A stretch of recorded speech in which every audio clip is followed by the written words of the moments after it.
your mother? It's time for another episode of Birds with Friends. Just a trio of feathery brethren weathering any season to see the Eagles eat teams like Scrammy's top with cheese. It's Philadelphia. Bo, Sheil, and Zach kicking it cooler than breathing until Zach runs off with his valet keys. He's a real nuanced goose. Pull up a branch, get loose. It's time for some juice on some Birds with Friends. The early bird gets the worm, but prefers getting turned like a turn on some Birds with Friends. Bo, Sheil, and Zach coming at you with stats and things flapping their wings. Statistics, they can be like bathing suits. What they, what. Finish it up. Sometimes you gotta take them off. What the hell? What they show is revealing, but what they conceal is vital, right? So. Hello, everybody, and welcome back to Birds with Friends, Training Camp Day 5. Bo Wolf, Zach Berman, Sheil Kapadia, Marissa Morris here to talk about it. We bring back the bathing suit man himself, Zach. How you doing? I'm doing great. I don't go by the bathing suit man nickname, but thrilled to be here with you guys. I was on a car ride yesterday listening to the pod without me. Learned much about podcasting, some about the Eagles from you guys. Actually, Sheil and I have the same TV rotation right now going on. So I took that was good, but some other notes we can get to a little later on. Okay, we'll get to those notes. We'll get to the latest news from the Eagles. Sheil, how are you? I'm excited and nervous about Zach's notes. I know. Zach texted us, he and sent a big one-line flex. text that The said three of us. I have a lot of notes. I have a lot of on notes. the show, and I was like, man, that was so. But I look forward to getting to those later for sure. Of course, I don't even need to plug the Instagram anymore. It's right over the shoulder. The followers are flowing in. Marissa's going above and beyond and telling me that I might not even need to get to 10K to link these stories. If I get verified, She told us she's hooking you up. Then I can link these stories. So I don't know if that's going to happen or not. But, Marissa just establishing herself as a wonderful producer once again. So you can follow me there. We've got clips from Eagles practice today. A little Travis Fulgham going on. A little Jalen Hurts and Zach Ertz off to the side going on there. So you can check that out. And also, of course, hashtag BWF Road Trip taking off here in a few days. And I've gotten a lot of good recommendations from Owings Mills up to Orchard Park to Berea, Ohio to Westfield, Indiana and back. And so keep those coming, whether it's content, things I should listen to or places I should stop, and appreciate all those. One quick thing here. Okay. Because it comes to mind as you're plugging the BWF road trip. Sheil is saying, do you know any places to stay between Baltimore and Buffalo? Literally, you went to college right there between Baltimore and Buffalo. Like State College is maybe 30 minutes out of the way. You can spend the night in your old stomping grounds. Go speak to the journalism, summer students. The big national reporter comes through. Go visit Jordan Norwood's old stomping grounds. Yeah, that I was in the car saying, "Go to State College, go to State College." But I was weighing that, and Coach Flynn said, "Do not stop at Williamsport or Lewisburg." But I actually booked a hotel in Williamsport. So if you have any Williamsport knowledge and want to tell me, should I be stopping there or should I take that? That's what I was weighing, Zach. I was like, do I do Williamsport or do I spend a night in State College? So that's what I'm weighing right now. So if you have a strong take there, certainly let me know. A quality Wegmans in Williamsport. Oh, I feel like I'll see a lot of quality Wegmans, right? Going up there to that's Wegmans New York. That's Wegmans. We call it the Wegmans belt. Okay. Bo, is that your smoothie? No, been doing a little thing in the Wolf household lately where you get a jug of water and you put some lemons in it, sort of like a hotel type deal. The lemon water, so refreshing.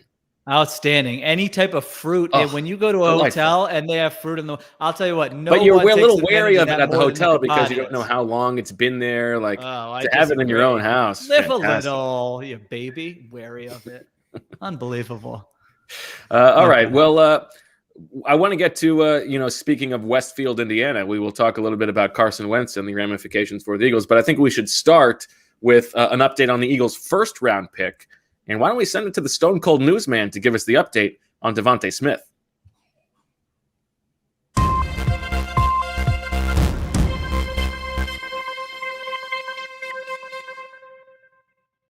The Eagles' first-round pick, number 10 overall, sprained his knee at practice on Saturday night. He is considered week to week by the team, is expected to miss a few weeks. The early word is that it is nothing to be overly concerned about. The team is being careful with the former Heisman Trophy winner. That said, he's going to miss valuable time during training camp. If you go with this few week timetable, he might not play in the preseason. He would need to return within 3 weeks to have a shot at that third preseason game. Otherwise, you will see him, I think it's fair to say, for week 1. So it doesn't appear at this point to be a major threat to missing regular season playing time, but certainly the valuable training camp and preseason reps. Also on the injury front, Ryan Kerrigan left practice early. It looked like a hand injury. We don't have any official word there on what his status is. We'll find out more. Probably too much diddling with his fingers on anti-vax TikTok. I cannot confirm that report. I will defer to you on that one. This finger, I feel like a spoon is going to stick to it. I got to go in and check and see if that's the case. It's feeling very magnetic right now. I believe it occurred during practice. It occurred to him then that he had some magnetic fingers. And then Brandon Brooks spoke after practice, and Brandon Brooks doesn't seem concerned about his hamstring injury, expects to play in the preseason. This is a storyline that sports writers always feast on, which is the adding, and no pun intended there, which is the adding weight or taking weight off. But that said, he was down to 200. He was down to 285 pounds. He's up to 330 pounds now, which is where he's supposed to be. And I am just so envious of a person who can just, it's like, how do you add 45 pounds? Well, you can eat what you want. A little Taco Bell. That sounds like the dream. Add 45 pounds. So, when he said the thing about Taco Bell, I immediately swung my head around to see where Sheil was to get his reaction, because he said something that I believe Coach Flynn has been all over. Was I awake? Maybe not. Oh, I don't know. Couldn't find you. You were looking at me. I didn't want to spend too much time looking behind. No, I thought that was crazy, Zach. And I'll be honest, I'm a sucker for any story about a diet. I did one. But the specifics of what they were eating. Yeah. I did a big one on Russell Wilson, and I think it was it might have been my most viewed story flex for ESPN was about Russell Wilson's diet. And I thought this was weird. They were asking for art. And they're like, is there a good photo we can use for this? And I'm like, I don't know. And they're like, do you want to go to the grocery store and take photos of the things he eats? And I was like, okay, I guess I can do that. So I went to the Bellevue Whole Foods there in the suburb of Seattle, and I was just taking pictures of random food that was going to appear in my story that Russell Wilson was eating. So I got a little photo credit for that one too. Yeah, but this was not like 10 or 15 pounds. I mean, 45 pounds is insane. I mean, that's crazy. 45 pounds he lost and then put I that think what on he was there. trying to say is that like he put that one picture out like very early, and like there was a long time for him to put on that 45 pounds. It wasn't overnight, but still, even if you're talking about 3 months, I mean, isn't 45 pounds a lot of weight to put on in 3 months? And I was immediately thinking about, I should have asked him this, but like Brandon Brooks's post football life, like there's clearly a much lower weight that he would be comfortable living life at. And I'm always shocked when you see these offensive and defensive linemen, like, 2 months after they retire, Marshall Yanda from the Ravens, I think was the big one, where they just look like a totally different person. And you realize what a sort of unnatural life they're living from a weight perspective when they're playing in the NFL. So I did think that was interesting. Brandon Brooks always, always going to give interesting tidbits, always engaging when he's talking to the media, I feel. Yeah, I would agree with that. Zach, the DeVonta Smith thing. So, this is one of those things where it's like, we get word that, guys, this is not a big deal. It's week to week, but DeVonta is, he's ahead of the game anyway. He's already a polished receiver. We're not super worried about this. How worried should we be? How worried should Eagles fans be? Well, so as you indicated in your practice report the other night on Saturday, that he was standing on the sideline, right? Like this wasn't one of these things where he was carted off the field. And anytime someone has a sprained knee, you should be concerned to a point. I think But, last like, year, straight away, the week-to-week designation. Yeah. It's like that's like an eyebrow Miles raiser. Sanders, I believe had something similar last year, and he missed week 1. Am I conflating injuries? I believe that's here, right. or- That sounds right to me. Yeah. So, but that said, the fact that it's August 2nd, right? I wouldn't be too concerned about him missing like meaningful time this season, right? If it was a type of thing where he needed surgery, where if it was something torn, but a sprained. Now, I don't want to belittle a sprained knee. I mean, it's obviously of significance, but I do buy stock into the fact that like he can miss time, and he's such just a polished player that he'll step in. But the Eagles do have a history of players missing training camp, and they're that being like the excuse come December, January.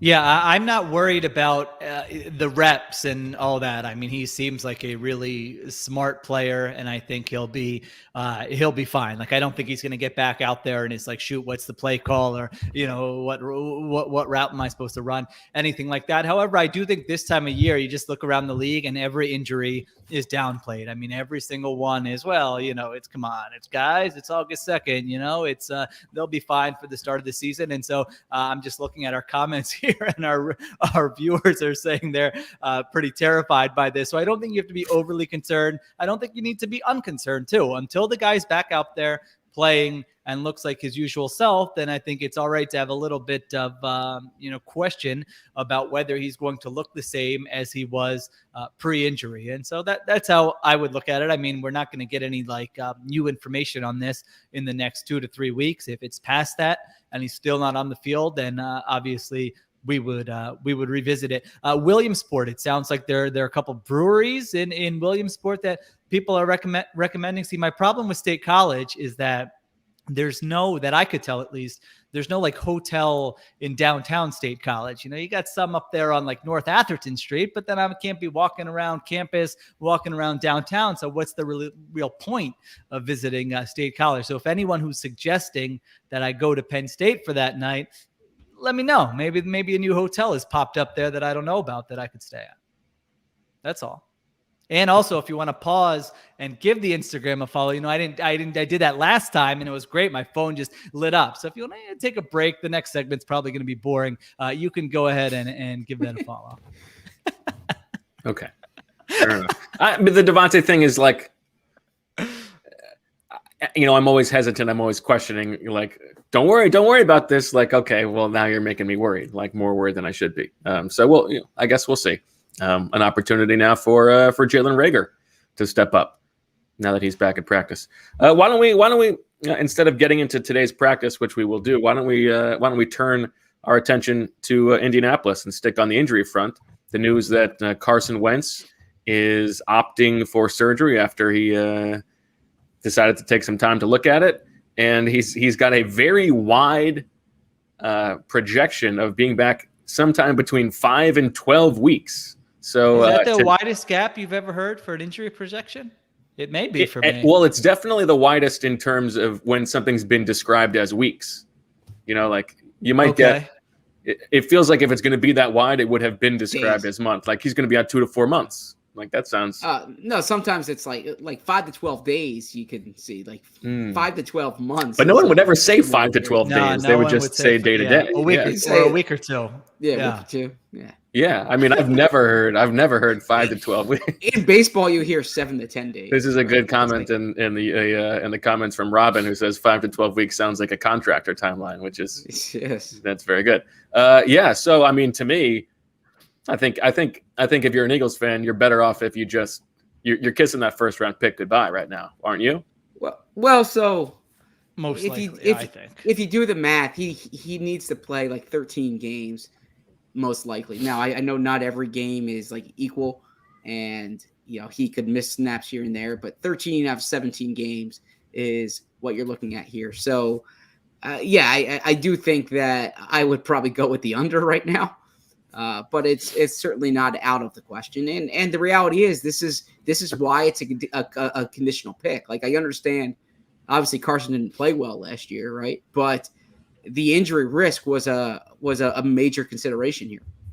Do you think there's the way that Frank Reich was describing it, like he's had this is a thing that he's sort of been playing through, and it finally sort of snapped or whatever, or hit a breaking point.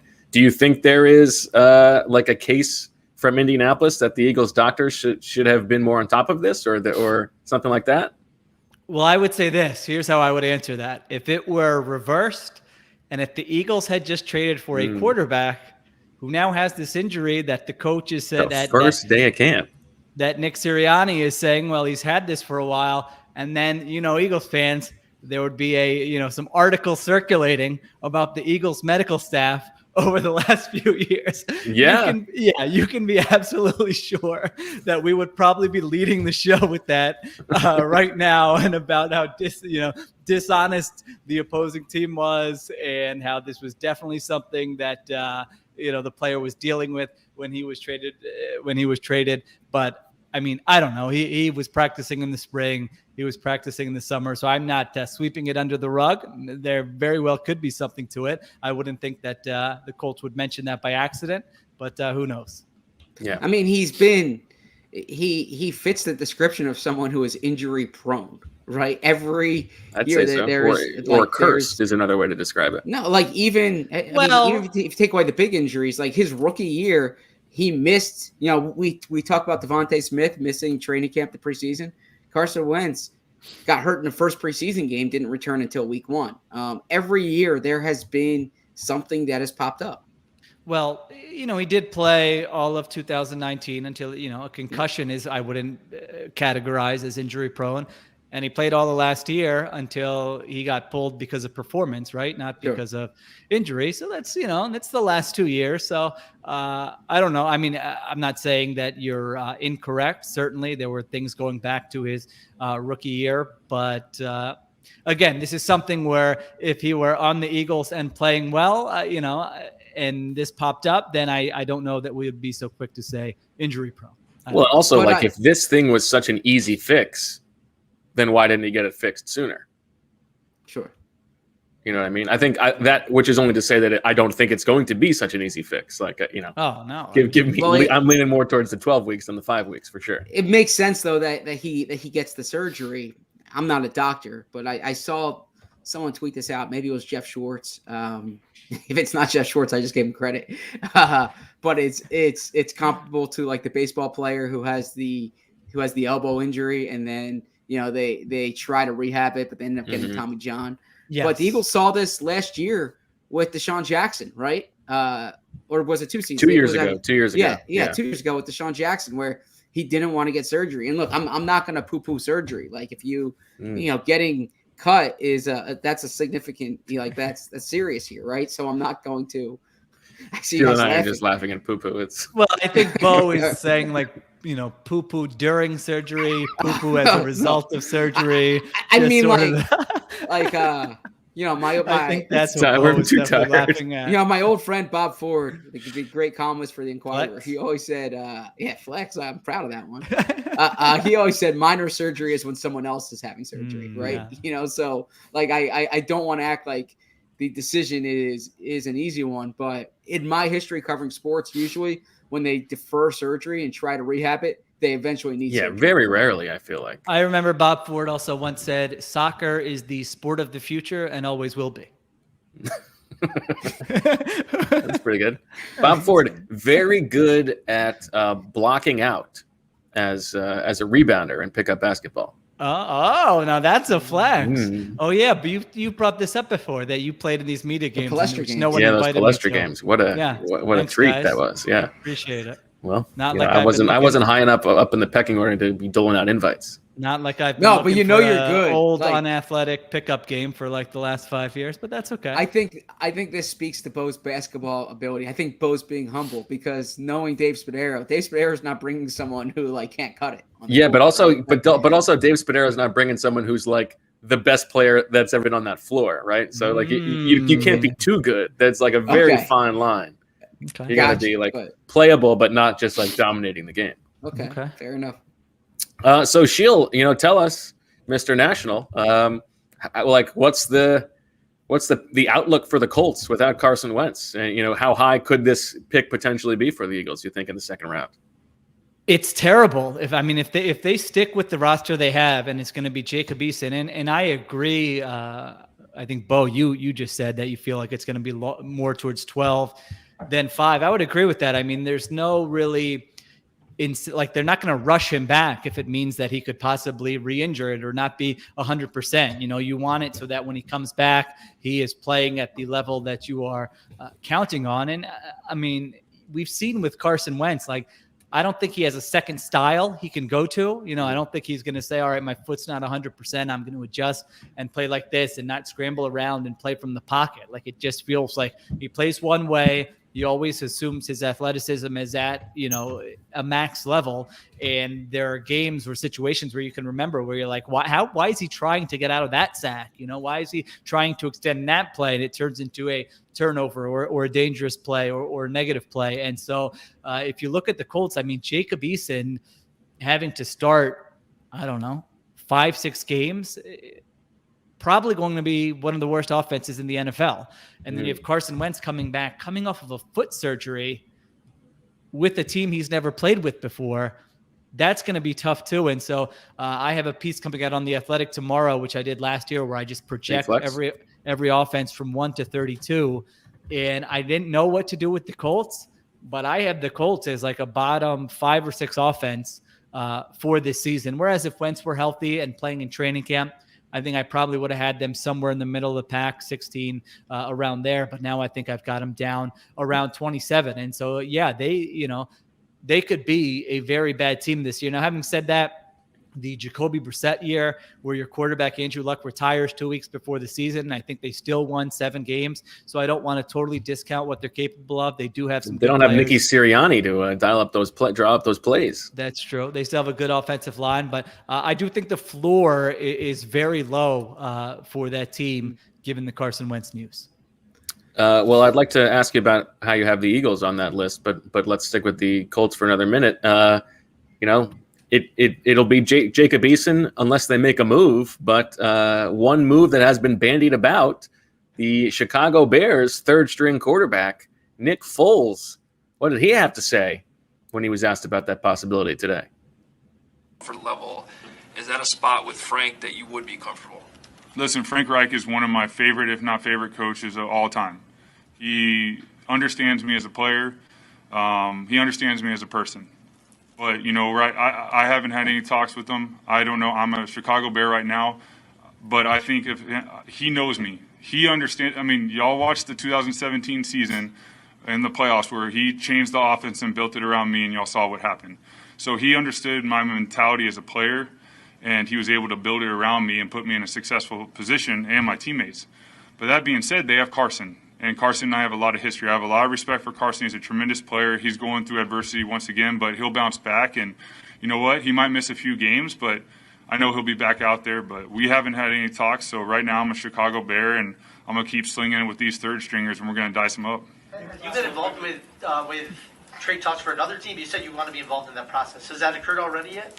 There was a couple opportunities that came to be this offseason with a couple teams, but it wasn't the right time. It wasn't the right time or the situation with what was going on in my life. It's like I said, you don't just want to go somewhere to go somewhere. Like, you want to go somewhere where you know the people somewhat, or you know someone who knows the people that can vouch for the people so you can succeed. Listen, I'm 32. I feel great. The version of me right now is much better than the version that played in the Super Bowl. I'll tell you that. And I'm confident in that. So put that through your mind. I know that. I know what this game's about. You have to have the whole package as a team. Like, you have to have everyone in there. You have top down has to be great. If it's not great, you're going to be mediocre. I've seen it. I've been a part of it. And unfortunately, when you're a quarterback, you got to go through a lot of the, baloney. But that's part of it. That's why we play this position. That's why we grow. Because at the end of the day, there might be some kid that's watching this press conference and they say Nick Foles is a 3 quarterback and he's going out there and his mentality is to dice up that defense and help his teammates. And that's what I will continue to do till I lace up the cleats for the last time. I mean, I have never seen something like that from never. Incredible. Is that his best? That might have been his best soundbite of all time. I mean, he was fired up. That was incredible. Now, I mean, I gotta say, he's wearing the mask. I'm so disappointed about that. I'm going to choose charitably to read it as they were inside and he's just being extra cautious. Well, that's not even extra Possible. cautious if you're inside now. I mean, you probably should be. I'm wearing it inside now if I go to public places or around people. So, he's at least doing good mask etiquette, fixing it over his nose when it falls. Yeah, I don't know. I don't know if he was asked or not. But otherwise, it did appear to could be inside. like that's a tough look. But back to the content of what he said. Go ahead. People are wondering who was clapping, and I have that question too. I mean, I assume there were Bears personnel in there. I don't think I can't imagine that was media clapping in there. That would be very disappointing. All right, so a couple things stood out to me. One is him pointing to 2017 and saying like Frank Reich. You saw what he did. Yeah, I mean, not Frank and Doug, or Frank was a part of. He's like, so that just kind of gives more credibility to it. If you are a fan of that narrative, that the Eagles losing Frank Reich was kind of the downfall, or their offense struggled after that. He sort of said that right there. And he did say, he said he has a lot of respect for Carson. He didn't say, now maybe I'm reading too much into it, but he didn't say Carson is a good friend of mine. I was just texting with Carson. Well, they're not. From what we know, from what we can tell, yeah. Oh, I mean, I don't know if they're friends or not. I thought everyone liked Nick Foles. I thought everyone pretty much considered Foles a friend, but maybe not. I don't know. Zach, you look like you're biting, look like you're literally biting your tongue. Let it rip, ZB. I mean, they're friendly. I don't think they're like. I don't think they're best of friends, but I think they're friendly. I think there's a healthy respect among them. But I mean, from Carson's perspective, he doesn't want to be the friend. He doesn't want to be friends with the guy who cucked him out of a Super Bowl. Okay, that's it. But I have seen Nick like that passionate before. Like that. Yeah, absolutely. First off, the day after the Super Bowl, he was like that. Well, he was given like a big family type, right? Wasn't he was talking about failure and embracing failure? Yeah. Ruben asked him that question. Ruben Frank asked him that question. I've seen him, his last press conference in Philly. I've seen him like that. So I'm not surprised by what Nick said. Now, look, I mean, the Super Bowl was amazing. Nick's still getting a lot of mileage out of that, right? Like there are a lot of quarterbacks who need to go to situations where they don't know somebody, I think that's a little bit of a stretch. Like he's a third string quarterback right now. He's turning down opportunities to be a backup somewhere else because he wants to go to a place where he knows the coaching staff. Respectfully, well, I think that's fair. I mean, Nick Foles was a free and look, Nick and I get along great. Okay, like I'm not. This is not attacking Nick. Would you say you're better friends with Nick than Carson is? Good question. No, I don't think I'm better friends with Nick than Carson is. Would you say he respects you? Who does he respect more? I imagine his teammates, someone he's gone to his doorbell. Nick Foles' doorbell rings tomorrow morning. Who would he prefer be Carson the one Wentz. At the door? You or Carson? Carson Wentz. Speaking of doorbells, weird. No. So I'm just gonna finish this thought real quick, okay? I'm just gonna finish this thought, okay? Speaking of doorbells, and you interrupted me there. I'm trying to think what I'm saying. Yeah. So he was a free agent, right? He could have gone to opportunities where he had a background with the coach or the system there. He chose to go to Jacksonville, right? He took the money in Jacksonville, the starting opportunity in Jacksonville. It was the only place there was a starting job. I just think this idea that he can only go to a place, and I've heard some stuff too about some different situations that he didn't want to be a part of. He's being a bit selective here. Now, perhaps he's been through it, right? He's been a bunch of places. He knows what he wants to do. What he would. I think it's fine for him to do that. It's not like there's a starting job. He's not. No, it's within his rights to exercise the leverage that he has, but there aren't that many seats at the table right now. Is my point.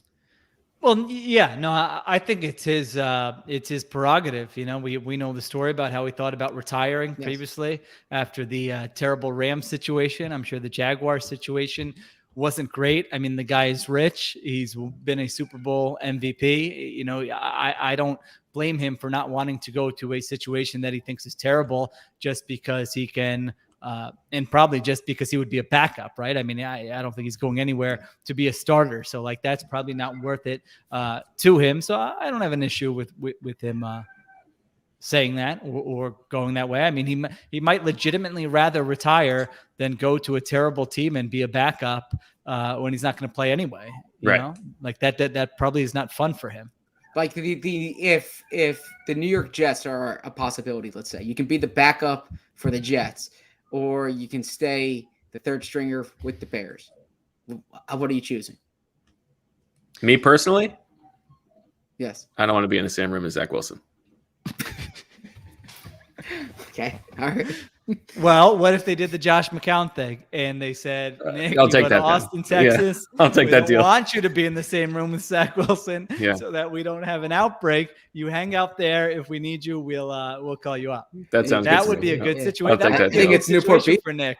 Yeah, I think he's out. Newport Beach. Okay. Yeah, All right. he's down in Southern California. Anywhere he wants. There you go. Sheil, you had a big doorbell take to drop. No, I mean, this is my new office setup. So I'm on the first floor. And so the windows are right here where I'm pointing. You get some good natural light in there. Oh, thank you. On the bald head. Appreciate that.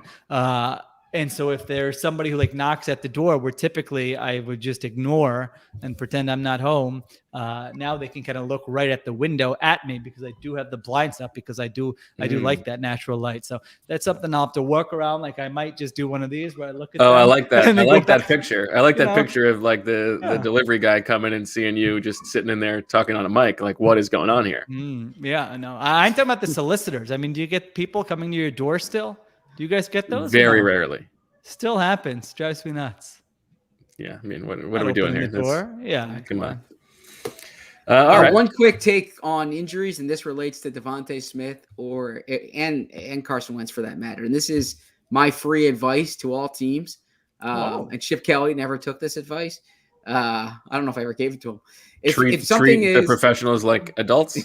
No, if something is 4 to 6 weeks or 5 to 12 weeks in this case, just say it's the longest period. Like always oversell.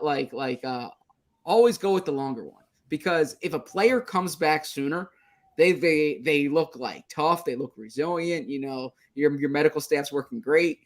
If you undersell it, you say it's not a big deal. He'll be back in 4 or 5 weeks. The Eagles have been a classic example of this in recent years. And it ends up being like 6 weeks, 8 weeks, 10 weeks. That's when it looks like there's mismanagement. Just undersell and over deliver, right? That would be my advice on the injury department. Well, it's interesting because it's not just like when the Eagles have had those situations in the past, like the guy just was the end of the window. Like sometimes it's just like they misevaluated it. For instance, like with Alshon Jeffrey last year, they keep him on PUP. And he's not ready to practice in that window of time frame, or they don't put him on. Rather, they don't put him on PUP, and they could have put him on PUP because he wasn't ready to practice in the first 6 weeks. So, you know, that's a part of it too. He's not on a roster, is he, Alshon Jeffrey? He is not. I mean, you're the national guy. Yeah, please. I'm not paying 197 attention. pages. Was he in there? No, he was not. So that answers the question, I guess. Well, you know, the Eagles do need could use a body right now. That would be a very Eagles thing to do, to re-sign Alshon Jeffrey and bring him back. He walks in the door. Travis Fulgham just punches him in the face. Slams his gloves down. This is my team now. Yeah. All right. Well, speaking of, you know, we talked about the diet is a thing that, you know, everybody eats up sports writer wise. Well, tomorrow's a big day for sports writers eating up, because tomorrow for the Eagles, baby, they're putting on those pads for the first time. What's it going to feel like to finally get to hit somebody? What a transition. There you go. Let's talk about today's practice, which was the last of the. Oh, I thought that was a transition to an ad read. It sounded like a transition to an ad, yeah, but I don't have the first ad. I don't know if Zach caught that or not. Yeah, I think Zach does have the first ad if he wants to talk. I'm happy Magic Spoon. to do it. Yeah. Well, this is hold on. I've been trying this. Got to tell you, this maple waffle flavor, pretty good. Oh yeah, that's the best. That's the best Magic Spoon's had to offer, as far as I'm concerned. This is one that I can definitely ad lib. I will tell you that we're all trying to eat better, but healthy breakfast doesn't have to be boring. Magic Spoon has the amazing flavors you love, but without all the bad stuff. I'll tell our listeners, I haven't had the chance to find out yet because this box came and my wife, she is really into the Magic Spoon. She should be here giving this ad read. She can vouch for it. But what I can tell you, and I told her, is that in this Magic Spoon, there's 0 grams of sugar, 13 to 14 grams of protein, and only 4 net grams of carbs in each serving, only 140 calories a serving. It's keto-friendly, gluten-free, grain-free, soy-free, and low-carb. You can build your own box or get a variety pack with available flavors: cocoa, fruity, frosted, peanut butter, blueberry, and cinnamon. Magic Spoon is bringing back 2 super popular flavors, cookies and cream and maple waffle, permanently. Maple waffle is popular in the Berman household right now. When these flavors were first introduced for a limited time, they sold out extremely quick. Let your listeners know they should. Oh, I'm sorry. Let them know, baby. You should get these again. For our listeners who have their own podcasts. For the first time, they're delicious. They're indulgent. I promise you that because my wife tells me that's the case. Go to magicspoon.com/birds to grab your delicious cereal and try it today. And be sure to use our promo code BIRDS at checkout to save $5 off your order. Magic Spoon is so confident in their product, it's backed with a 100% guarantee. So if you don't like it for any reason, they'll refund your money. No questions asked. Remember, get your next delicious bowl of guilt-free cereal at magicspoon.com/birds and use the code BIRDS to save $5 off. Thank you, Magic Spoon, for sponsoring this episode.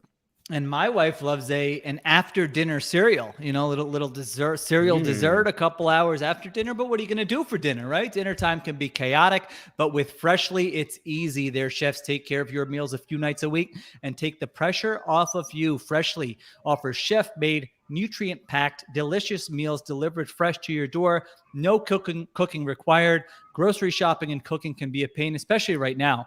With Freshly, you don't have to. Your meals arrive cooked and fresh every week, so you can keep your fridge stocked and skip the trip to the store. Ordering is easy. Visit freshly.com and choose from over 30 delicious, satisfying, better-for-you meals like steak peppercorn, sausage baked penne, or their chicken pesto bowl. Freshly can fit your lifestyle with a variety of plans and meals to pick from that work for your dietary needs, preferences, tastes, and family size. And now our listeners can try Freshly for just $6.16 per meal. What a deal. Stop searching the internet for healthy food near me every night and start living life freshly. Your meals are always delivered fresh, never frozen, and are ready to heat and enjoy in just 3 minutes. With new meals added each week, Freshly brings the convenience of chef-made, nutritionist designed classics right to your kitchen. Right now, Freshly is offering our listeners $40 off your first 2 orders when you go to freshly.com/birds. Stop stressing about dinner. Go to freshly.com/birds for $40 off your first 2 orders. Well, let me tell you a little bit about something I like to call Element. We've had some ads in the past in which we called it LMNT. It's Element. Now, what is Element? Element is a tasty electrolyte drink mix with everything you need and nothing you don't. That means lots of salt with no sugar. Element is formulated to help anyone with their electrolyte needs and is perfectly suited to folks following a keto, low-carb, or paleo diet. Element contains a science-backed, listen to science, people. Listening to science is important. Element is a science-backed electrolyte ratio. 1,000 milligrams, whatever that is, of sodium, 200 potassium, 60 magnesium, none of the junk, no sugar, no coloring, no artificial ingredients, no gluten, no fillers, no BS. And get this, #BWF Olympics. Element is the exclusive hydration partner to Team USA weightlifting and many other Olympic athletes. So, Drink Element is a healthy alternative to sugary electrolyte drinks. Each grab-and-go stick pack replaces essential electrolytes with no sugar, no coloring, no artificial ingredients, or other junk. I was drinking the raspberry salt the other day, doing my Z-Berm bike workout, and it was pretty good. I got to say, felt good afterwards. So the good news for you, our listeners, and the listeners of your podcasts, is as a member of our community, Element has a very special offer. Claim your free Element sample pack. You only cover the cost of shipping. What a deal. Get yours here. drinklmnt.com/birdswithfriends. All right, Zach, let's talk a little bit about practice today. You were the observer officially on the record. So what jumped out to you? I thought it looked like maybe Jalen Hurts' best day of camp thus far. He seemed fairly sharp. Yeah, I thought he was more efficient. The ball did not touch the ground as frequently. I liked your discussion on the podcast yesterday about. I thought it was a real nuanced discussion, and both talked about this after our first podcast. That after our first training camp podcast, that Jalen might not be like the ideal practice player, right? And Sheil referenced that Tom Brady practice. That you guys did not mention it on the pod. I was screaming like Sam Bradford was the perfect practice player, right? Because like he excels in a controlled environment. That's true. Now you guys weren't there for the Bradford summer of 15. So anyways, I thought Jalen Hurts was better today. There were still passes that he missed. There was one along the left sideline that sailed way out of bounds. There was another, and he missed Fulgham in the end zone. Yep. It could have been a touchdown. Yep. Yeah, but I thought that he was certainly cleaner. Was putting the ball in tighter windows. Shane Steichen talking about his deep ball, talking about Jalen Hurts' deep ball, said that it putting in the right spot is the difference between a 60-yard gain and an 80-yard touchdown. And to Steichen's point, in 7-on-7s, which I know are passing drills, they're designed for the quarterback and the receiver, but he put one right on Quez Watkins. And I'll admit, I first thought it was Jalen Reagor, the 6 and the 8. Still 6 and the 8, it's always tough. After 10 years. But put it right on Quez Watkins for a touchdown. Quez Watkins beat Steve Nelson on that play. So Hurts performed better. I'll say the left tackle competition, Dillard was the first one up today, but that actually played into Jordan Mailata's hands because Dillard did not have a particularly good day. So we'll see what happens as this keeps going forward. But I would agree that Jordan Mailata, based on the way they've played, even if you take last year out of the equation, Jordan's been the better left tackle. Zach McPherson had an interception on an awful throw by Nick Mullins, but still pulled it down. And McPherson's been around the ball a few times. I understand that it is, low-hanging fruit to like call the 6'7" tight end, the training camp darling, right? If you will, like he's been interesting. But yeah, he keeps making plays in the middle of the field. And the best compliment I would give him is that if now Sheil is an informed national reporter, but if like an uninformed national reporter came, they wouldn't know that this guy used to play quarterback like 8 months ago, 10 months ago. He looks more natural at the position than I expected. I didn't write this in my notes, but man, every day I could put a Josh Sweat note in there. He's been really good.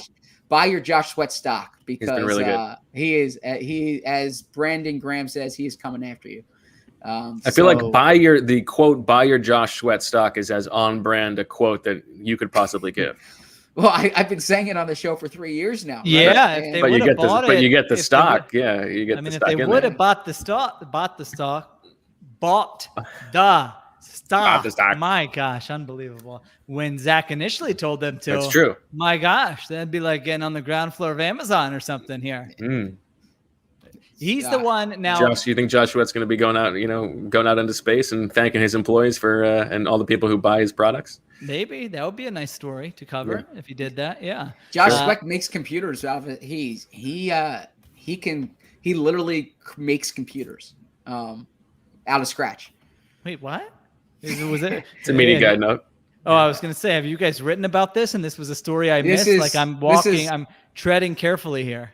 I hope our competition's not listening here. This is on the list. So. You gotta get after that right now because you might have to cut that. A lot of people are writing about Josh Sweat. I mean, every person is being asked about Josh Sweat, and so sometimes when that happens, you're like, all right, well, this guy's just getting gassed up because everybody's asking about him. But you can sort of tell when the teammates are going over the top with their praise, and I do feel like if we were to do the old poll of, who sort of impressed you so far in camp, and again, it's been early, that Josh Sweat would certainly be high on that list. Josh Sweat teammates are looking at saying, all right, this guy's in store for a big year. Josh Sweat has a funny, there have been some funny press conference things with the way that they're handling it, being back in front of people. Josh Sweat will every now and then just start laughing at a question and just what is going on? It's kind of funny. And Dillard was doing the opposite. He couldn't hear anybody today, so he just kept asking people to repeat it. And it was hard to hear him because he's a bit of a low talker. He is a bit of a low talker. So back when we were allowed in the locker room, and Bo can tell you this, I would make a point of saying hello to every single player who walked by. All right. Well, you got to touch in with everybody at least once a week. That was the rule. Yep. Right? I mean, I've been in the locker room with you, Zach. I mean, I can attest to that. Man, you forget about a guy. Jeez. But so Josh Sweat, a couple years off. His rookie year, I think, and maybe perhaps I remember interviewing him about his busted finger as his rookie year. I might be overrating this interaction, but he was always so confused when he was walking out of the locker room. I'd be like, "Hey, Josh, what's up, Josh?" And he would turn around and be like, "Oh, hi." Why you do you need me, or are you just saying hello? So he That's always funny. had a startled reaction to that. It's funny that you said the thing about Tyree Jackson, that being the biggest compliment you could give a guy, because I said today on the sidelines the biggest compliment I could give him is that he made Joe Flacco look good. But it'll be interesting. He is a player who put the pads on tomorrow. It's going to matter to see if he knows what he's doing. You guys are. I think you guys were tough on the Joe Flacco cashing them checks thing. Every pass has been a check down. Basically, they haven't gone downfield that often. No, it's not because of the check downs. And again, this might just be his personality. Yeah, no. But, juice have you seen whatsoever. a quarterback with no juice? Is he? The play is over immediately. Not even the play is over. The ball's out of his hands, and immediately he's just looking down at the ground. He's not even watching the one thing play. I agree with. Well, not the one thing I agreed with a lot, but what you guys said, that Nate Sudfeld has to be the backup quarterback type. And he's decidedly not that way. And it's because it is hard for those guys sometimes. And Mark Sanchez, I'll give Mark Sanchez credit. Sanchez was the best at adjusting from being the franchise guy to the helpful backup. He understood that role. Flacco doesn't seem to be embracing that helpful backup role. No doubt. Yeah, I don't. Listen, if you offered me $3.5 million and I wasn't sure if I was going to get a penny this year, I would take the $3.5 million and go play. But we'll see. Maybe I'm wrong. Maybe stories will pop up that teammates will say, behind the scenes, he's doing a great job and he does have a lot of energy, and this is just his personality. That would surprise me. That would surprise me, but it could be the case. Now, when you were mentioning the interaction with Josh Sweat, Zach, I was thinking Shane Steichen had a move today where before his press conference, he said, "Oh, wait, hold on. I got to meet all you guys," and went around and did sort of the handshake to every, I missed it. He started early. Yeah, handshake to all the reporters, to which I said to T-Mac, I said, why is he treating us like we're humans here? What's going on? Because this is very unusual for you're a reporter to be treated like a sort of the same species as some of these guys. So nice job by him.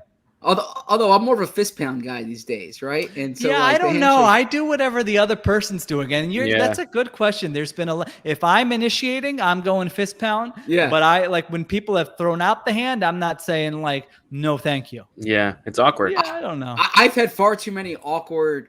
They put out the hand, I put out the fist pound, then I switch and they switch. I had one. I had a couple of those. Yeah, I've had too many of those. But no, it's and especially when you're going down the line of every reporter, it's even more efficient. Just pound. So yeah, that's true. Down the rock. Well, he wanted to get everyone's names. He was, Now I think someone made the old dad joke that we'll be quizzing you on this next time, which was pretty good. But anyway, see, what do you make of a if I was a coach, I would have gone in there. By the way, before I would study the faces and the names before I started. What a waste of your time that would be. No, it's not. Actually, if I was an agent for a coach, I would tell them to do that. Because guess what? You're gonna have these guys eating out of the palm of your hand all year. You got the worst offense in the NFL, and they'll say, "Well, he called me by my name and said, good question," and maybe threw a cannoli in the media house for me. Well, you know what they say: the separation's in the preparation. They do say that. I saw someone last night who busted that out today. Who said, he did. I'm sorry. You were making a point, and I missed that. I thought you were just saying that. I didn't mistake and said that. Go ahead, ZB. I saw someone last night who said, I've been watching Ted Lasso, and this person reminds me of you, and I got all excited. Maybe they would like, does Ted Lasso remind me? No, it was Trent Krim from The Independent. He's not like you at all. So because they were, I just think they like it was someone who I hadn't seen in a while, and I think that's like their association with a sports writer. Me. So it's like, I was thinking of you when I saw that's really Ted Lasso, funny. but I was like, for that brief moment, I'm like, do I have Ted Lasso? You got Lasso vibe. I was hoping for like a Jamie Tart or something there. I thought you were going to tell me it was a Higgins, is what I thought was coming. No, Trent Krim from The Independent. Completely unlike you at all. You're much more high energy. Although I would like to see you just once stand up and ask your question. Zach Berman, The Athletic. The Independent. All right. Sheil, where do you come down on what you've seen through 3 days of Mailata versus Dillard? I don't have a strong opinion now. I saw only a little bit. I got to one-on-ones early, and then flex I had to leave for my WIP hit. Now I saw you were standing there, Bo, I believe, for all of them. Zach, you were on the other field, right? For that period, correct. Zach. So, Bo, what were your impressions? I should ask you of how those two perform, because listen, the pads aren't on, there's only so much you can tell. So one-on-ones are the one thing you can kind of take a look at. And I usually go by how the coaches and other players react to know what happened on the rep. I mean, after every single rep that Andre Dillard takes in one-on-ones, his head's going down towards the floor. Like, if you want to be a body language doctor, it's like, it's just not even close. Like, Mailata is so much better. And I said this in the practice report the other day, but like, there's such a big difference in the reps that Mailata loses versus the reps that Dillard loses. Like, when Dillard loses, he gets just killed. And when like it's like a clear hold, or the guy just like very easily beats him. When Mailata gets beat, it's like he's still sort of like slowing the guy down and creating a little bit of time for the theoretical quarterback. It's not even close to me. All right, I'm going to push back on this a little bit based on because I don't want to be concussion uncle, but the pads haven't been on, and this is offensive line. 100%. That's totally true. And how many practices are we talking about here? 5 practices. 5 practices this summer. So I'm not ready to conclude that it's over. I mean, I think a lot of it will be the preseason games. And also, it is worth noting, I don't know if this is if you guys think this is valid or not, but Andre Dillard spoke to the media and had 2 fingers wrapped together.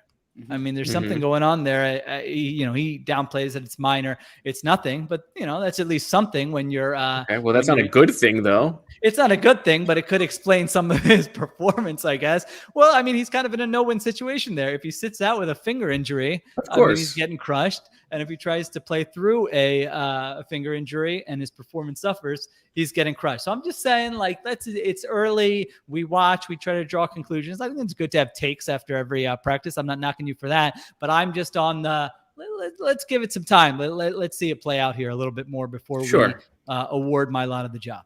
Okay, that's fine. Other notes from one-on-ones. Javon Hargrave has been like really good. Oh, really? All camp so far to me. Okay. Like a big difference from last year. And again, everything on the trenches, no pads is a little bit silly to say, but he's been sort of dominant from what I've seen. What else I got here? I like a Coyote Awashika. I think he's got a shot.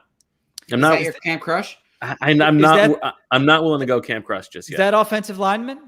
Yes, undrafted offensive lineman from Buffalo. Okay, he was 72. I watched. 72, I believe. He's been playing mostly right guard with the 3s, but he's been taking some left guard reps in one-on-ones. Okay, I like him. My hotel in Buffalo is across the street from the University of Buffalo. You could do a Stephen Means story. You could do a Tyree Jackson story. Wasn't there like an MTV show? Some with like frats at University of Buffalo or something? Am I making that up? That does sound familiar. I would love to go to Hoover High. That was the show. You guys watched that, Two right? days. Didn't I watch watched that. You didn't watch that? Yeah. Coach Prost? John Ding. Parker Wilson. Ding. Oh, with John Parker Wilson. Okay. Yeah, outstanding. Zach, I have my answer, by the way, on the player who the jersey number throws you off every time. It's Teron Jackson, who was 75. I mean, it's Vinny Curry every time to me. Yeah, it's very difficult to remember that it's not. I think those were the big takeaways. Also, Herbig wasn't as good today as he's been throughout much of camp. Who's that? Herbig had a down period, but going up against like good players. Yeah, Fletcher Cox had one play in team drills when like just burst through the line, was chasing the back, and you're reminded like the threshold for Fletcher Cox. You never leave a practice being like, yeah, Fletcher Cox, is going to be awesome, because like Fletcher Cox, this is kind of what he's done for 10 years now, but he is a really good player. You know what's interesting? This is like Marlon Tuipulotu. I'll be the judge of whether this is interesting. Yeah, I mean, this is very, very borderline interesting. So far, I'm not sure it's going to be. It's not. I'm telling you right now, it's not going to clear the bar. Like he doesn't get a lot of reps. Like even in one-on-ones, like it'll be a period, and Raekwon Williams, the undrafted defensive tackle out of Michigan State from last year, will get like 5 reps, and Tuipulotu will get 2. He doesn't do much on the field either. So I don't know. I don't know that he's going to make this team. That's like a very early thing, but okay, just a thought. Okay, anything else from practice, or can we get to Zach's notes for us? Well, so we're going to see practice tomorrow. We're all going to be there with the pads on for the first time, and then are we doing another YouTube podcast? I think we'll be live tomorrow night, if that works for everybody. Prime time, can't wait. Prime time, 8 o'clock. Let's call it. It's a big show. Now the pads are nice, but it's just an appetizer for the. Now tell me, how nice is it going to be to hit someone in a different uniform? Yeah, I mean, you got the pads on. That's good. That's a good start. You're going against your teammates, someone in a new uniform. What's it going to feel? Does it really feel like football until everyone's got a job to do? Else? Everyone's got a job. They all got to pay their bills. Rent is due every day, right? The lamp is never full. I thought you were going to ask him about that today. I thought about it, but I think it's sort of I sort of enjoy the mystery a little bit more. Okay. I'd rather not know. Okay. Well, Hertz did say he was in charge of today's playlist, which I thought was outstanding. I mean, breaking out number one stunner. I mean, come on. There was a good little mix in there. There was some lighter fare too, some jazzy stuff. He said after practice, Zach, was it you asked the question? What do you do? No, it was Mike K. It was Mike K. Yes. That's like, what do you do to relax during camp time? He said, there's no relaxing when you're the number one quarterback, and rent is due every day. But if I do get some time, I might put my feet up and listen to a little Anita Baker. So I missed that. Okay. Zach, playlists have been outstanding every day. Can you rake us? What can you rake us over the coals for? Yeah, give it to us. I'm nervous about this. It's not raking. Actually, a lot of the stuff. 50 lashes. We want it. I have interspersed a few of them so far. The State College thing, the Sam Bradford take was. Sheil wants to go a little Chuck Rhodes. He wants you to really take it to us. Yeah, I was driving, so I did not write it down. I do think so. Sheil, I have a recommendation for Sheil. Oh, okay. Sheil, you effectively wrote a book. Right, like your guy. No, I wouldn't say that. It's 172 pages. Listen, there's a lot of tables. There's some weird formatting where like it's a cover page that takes up a whole page for no reason. Thanks to everyone who worked on it, but I'm just saying, like, it's not 197 words of text. Well, all right. Well, you wrote a book, my friend. So, I'm so a little flex here. Okay, yeah, okay. I wrote a book. And when you write a book, you do publicity for the book. You go on, you go to book signings. You do. I did like a few corporate speeches. Like you have stuff, and you need to have a hard sell. Like, you need to not just have an elevator pitch. You need to have, when they ask you about it, you need to sell the book. Your pitch for this book was, well, I was going to do this research anyways, so I thought, like, you got this thing is impressive. You got to sell the beep out of this thing, right? Yeah, like, I'm glad I need a little bit help on how to promote this bad boy. I know. I feel nobody likes like this self-promoting.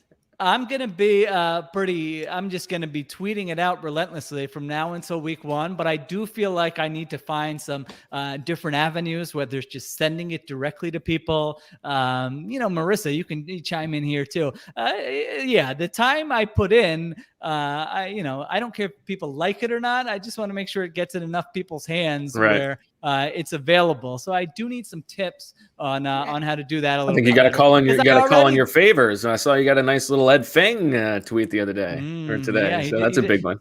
But you feel like it's like God, Big I've fin tweeted drop. this thing out 20 times. This would be so annoying. It's a little exhausting. Someone else doing No, it's not Twitter. It's when you get asked about it, when you're on radio and you're like you. Let's say like someone. Let's say you're today. at practice and one of the people who is more of a now. Let's say like a Greg Cosell asks you about it. What do you do? How do you sell it? I don't know. That's a very tough one. I just thought the pod, like if we had Seth Wickersham on and he's talking about this, I can't wait for his book. I already pre-ordered. It's Better to Be Feared, right? And I would say he's maybe the only writer who would get me to sort of read a book on the Patriots, because I know there's going to be a lot of juice in there. One of the few, the short list. But if we asked about it, he wouldn't say, "Well, I had these leftover notes," right? Like he would. Yeah, I guess that's true.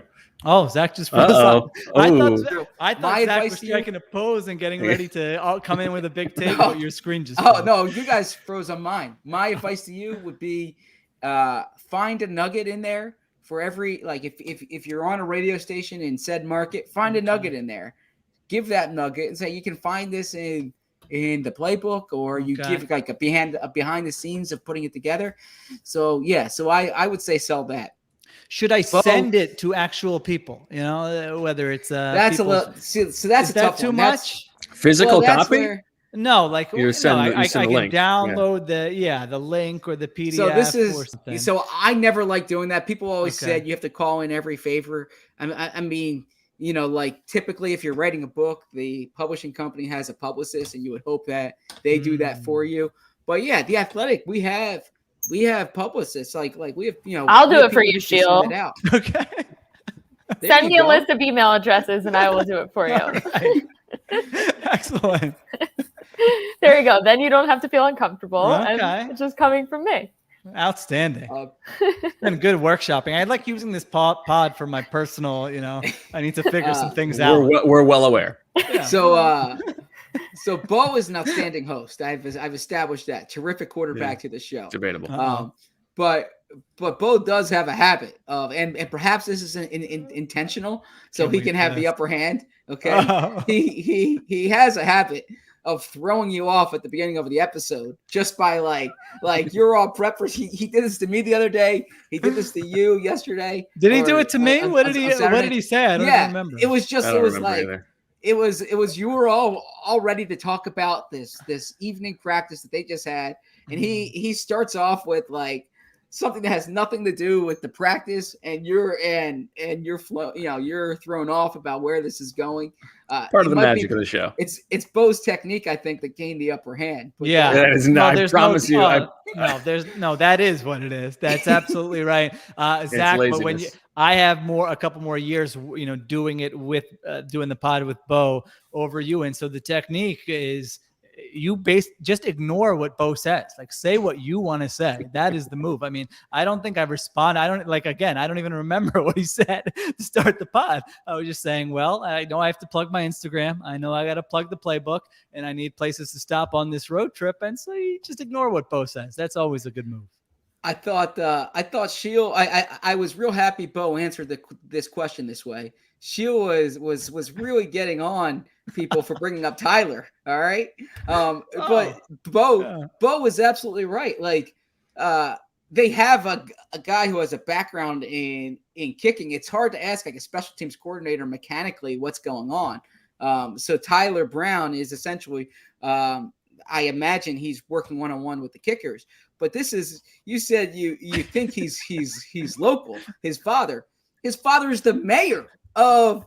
I'm horrible with pronunciations. We've established that. Our friend Jimmy Kemsky told me that today when it came to Isaac Sayamalu, or Sayamalo, and I say Sayamalu. What's the town in South Jersey? Evesham?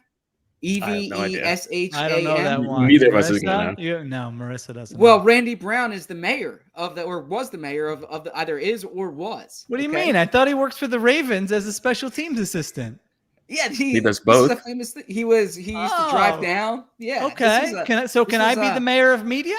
I'm looking out here now. I can go campaign a little bit. I believe that Zach's job is to be the mayor of media. Let's focus on getting the playbook out, and then. I was gonna add that. Can you add that after the playbook? Things to do. Make Sheil mayor. Yeah. Got it. I'll need those email addresses as well. I think Tracer Bullet says it's pronounced Evesham. Evesham, there you go. And never would have Randy guessed Brown that. Was the mayor, or when he was working for the Eagles, I remember that being a big story. Jason Huntley deserves a little more credit than I don't think we need to describe who Jason Huntley is to our listeners. I had no idea he was on the roster all last year. I mean, that's different. I think Sheil's he's probably a good. That could be on proxy. me, but I had no idea. When you said that, I was shocked. He was on the roster all of last year. How? He had that was Zach's point. He had a week 1 play so they claimed him off waivers before week 1, and they put him in the game for like a play in week 1, and I think it was like a backwards pass that turned into a fumble. Do you remember that? It was along the left sideline. I remember. Okay, this is ringing a bell. I'm pretty sure I probably would have crushed that. Yeah. And Evesham, not Sham. A good point here from Claire, and shout out to Claire. She said hi the other day at Soccer Shots. Got to meet her and her lovely son. Good point. Wouldn't it throw you off more if I started the pod by asking a football question? It's true. I would assume something was wrong. Yeah, you would think something was like I was being held hostage. Yeah. Which with that door right there, I mean, anything is possible. One of these days, someone's going to pop out of there. Another shout out, my guy Jesse at Birch Run Hill Farms. Saw him at the farmers market. The last time I saw him, I didn't have. We both had face masks on, and so I mistook him. I thought he was like the brother of the guy that I met. Very awkward interaction. I said, "Oh yeah, I met your brother," and he was like, "No, that was me." So tough look for me. Yeah, not a great job by you. The cheese was delicious. Okay. That sounds like a drop. All right. Anything else, Zach? No, I thought it was a really entertaining show. You guys have great chemistry, and I'm just trying not to screw it up when I'm on. We all have great chemistry. Thanks to Element. I thought it was going to be more harsh than that. Yeah, I was hoping you were going to. I was ready for some. I was driving, and What'd you think of the Jamestown discussion? Yeah, I thought I remember vividly where I was when you were saying it. I thought that it was nice. First, I thought you were teasing me, but then you had some good details in there that I thought actually. You could tell we actually read and enjoyed the story. Help plug the story. It started like it might have been that, but yeah. Yeah. So, but I am like, if I do these on-site stories, I always get food into the story somehow. Like you pull up to the counter, you pull up to the bar. I'm like, it's a weird idiosyncrasy of my stories. But I was listening recently to a podcast with James Wagner from the New York Times, and he was saying that it's a joke on the Yankees beat or the Mets beat, the New York baseball beat, that he gets like food into all his stories. So it's I guess I don't want to say great minds, but comparable that way. Some news from T-Mac. This gets me worried. Restructures for Lane Johnson and Derek Barnett. Now, we need to get a little bit more information. We have talked about how it was weird that the Eagles didn't restructure Lane Johnson's contract before, so now they are, which is a sign that that he's probably going to stick around. If you want to be really granular about it, you could say that means that the Eagles don't like what they've seen from Dillard and are deciding they need to keep Lane Johnson. Barnett, I don't know what the deal is there because he's entering the final year of his 5-year deal. So he's got a high cap number, so they probably just added voidable years there. Spread the cap number this year over those years, is my guess. Do you think it means that, as somebody points out in the comments, you think it means they're trying to make room to be able to keep Zach Ertz? I don't think it's that. I don't know if it's that. I mean, Joe Banner would always say when we did those Q&As, when these things would happen, that most of the time they are done to give yourself flexibility to make a move, not necessarily to make a move 2 hours later, so it could be a number of different things, I know it's we've spoken about it at length here with the Deshaun Watson thing, but I'm sure that's something on people's mind too, about something that could happen at some point. We don't know when. I know that we are starting to get a little long, but Sheil, you don't have to give us the whole thing, but give us a little preview. You've got those rankings of the offense. Are the Eagles ahead of or below the Colts in those rankings? The Eagles are 2 spots below the Colts. Ooh, but below an injured Wentz-led Colts. So this was a very difficult exercise. I thought the top was very easy, and I would say I got through about 17 teams, and I felt like, all right, these 17 I feel like are going to be mediocre or better. And then it got very difficult, and it was really difficult to find the worst offenses in the NFL, because you can kind of, even for the teams that are way near the bottom, you can sort of make a case, other than like the Texans and the Lions, really, and maybe even the Jets, that maybe they could at least be competent.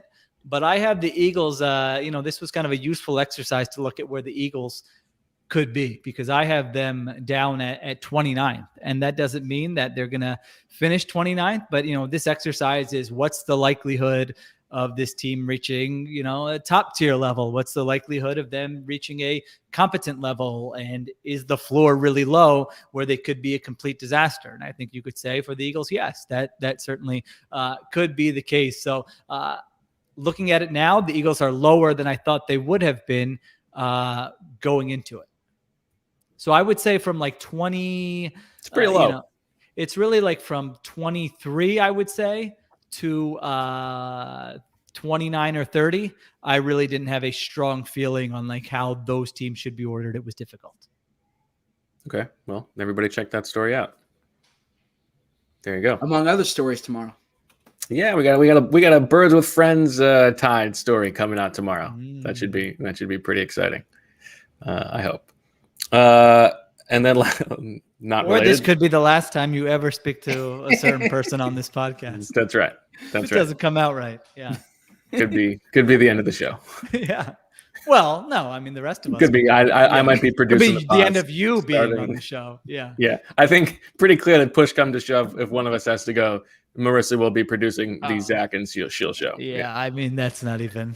Not all even due respect. It's 15 minutes of football. That's not really close. Yeah. All right. I guess that's all I got. Oh, somebody says, any White Lotus thoughts? I watched the first episode last night. I wasn't blown away. Okay.